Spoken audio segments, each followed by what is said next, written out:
नमस्कार।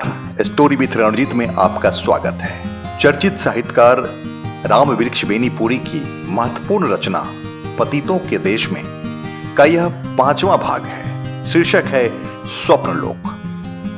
स्वप्नलोक एक बार जरूर सुनिए। और मैंने देखा यह मिलन की स्वाभाविक इच्छा मुझी में नहीं है, पियरिया भी व्याकुल है, उसके प्राण भी तड़प रहे हैं। उसकी आजकल की हरकतें ऐसी थी जिनका सूक्ष्म निरीक्षण इस बात की घोषणा जोरों से करता था। जब मैं उससे दूर होता, किसी न किसी बहाने वह निकट आने की कोशिश करती।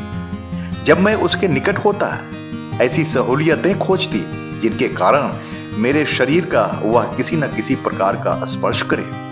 और एक आकस्मिक घटना ने इसके लिए राह भी खोल दी। एक दिन की बात है, दोपहर का समय था। पियरिया खाने के लिए घर गई थी। मैं खाकर आ चुका था। गेहूं की चपातियां और आम के कतरे ठूस ठूस कर खाया था। अनारस के साथ साथ अमरस का तकाजा यही था कि कहीं लेटूं। पियरिया के मचान पर चला गया।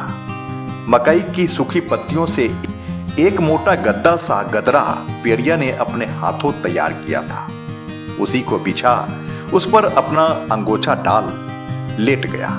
लेटते ही आंखें झिप गई। आंखें झिपते ही एक विचित्र स्वप्न लोक झलमला उठा।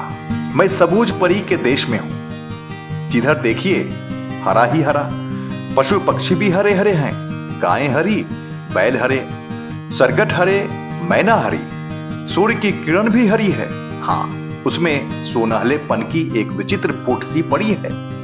आकाश हरा है, जमीन हरी है। एक और विचित्र बात, जितने प्राणी हैं सबके पंख हैं हरे हरे। गाय बैल के अगले पुट्ठे के निकट इस पंख की जोर है।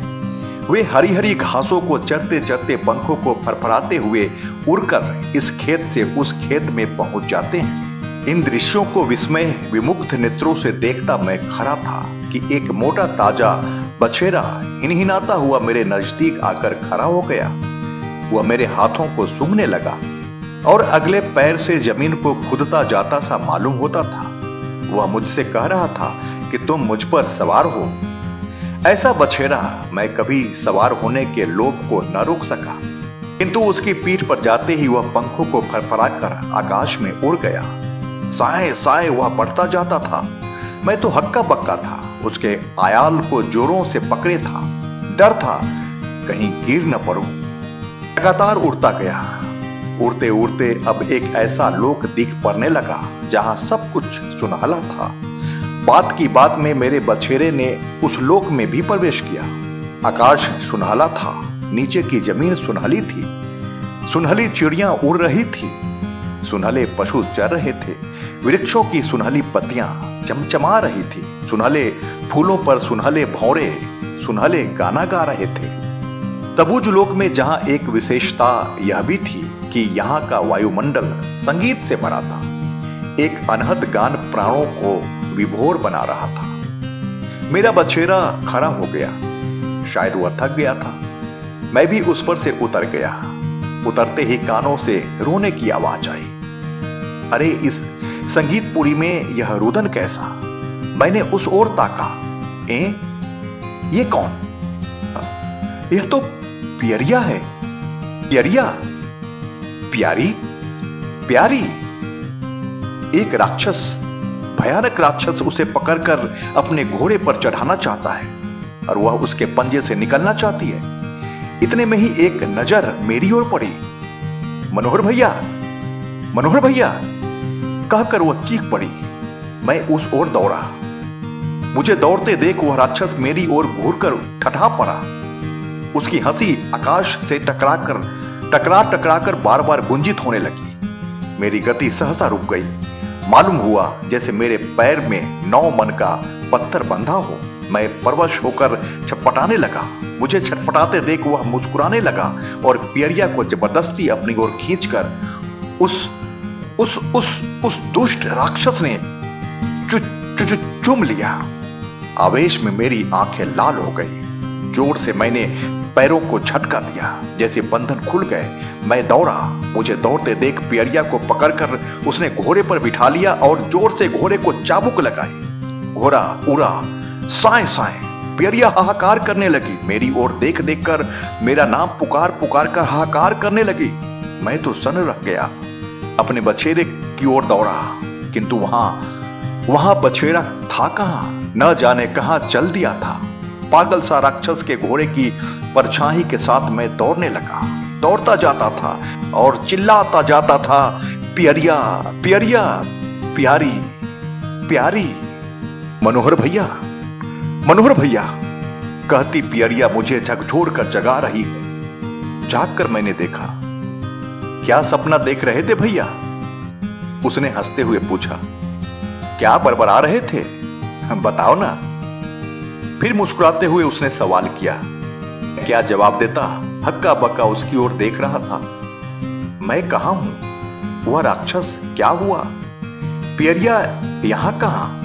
आदि प्रश्न मेरे सिर पर चक्कर काट रहे थे। इतने में ही भावावेश में आकर पियरिया पियरिया चिल्लाते मैंने उसको खींचकर छाती से लगा लिया। उसकी छाती मेरी छाती में सटी थी। उसकी धड़कन मेरी धड़कन से मिल रही थी। उसके अधर मेरे अधरों से सटे थे। उसकी सांस मेरी सांस में समा रही थी। कहां है वह राक्षस? आवे, अब उसको देखूं। इस स्वप्न को लेकर पीछे हम दोनों में खूब दिलगियां होती। पियरिया ने बतलाया कि किस प्रकार भोजन के बाद जब आई तो उसने मुझे अपने मचान पर सोया देखा। वह चुपचाप मेरे पैताने बैठ गई। सोते सोते मैं 2 बार चौंका और उसके बाद बड़बड़ाने लगा। मेरा समूचा शरीर पसीने पसीने हो गया था। सांस अस्वाभाविक रूप से चलने लगी थी। इस बड़बड़ाहट में भी स्पष्ट मालूम होता था कि मैं पियरिया का ही नाम ले रहा हूं। पहले तो वह इस बड़बड़ाहट का आनंद लेती रही, किंतु पीछे जब मैं जोरों से कांपने लगा तो उसने झकझोर कर उठा दिया।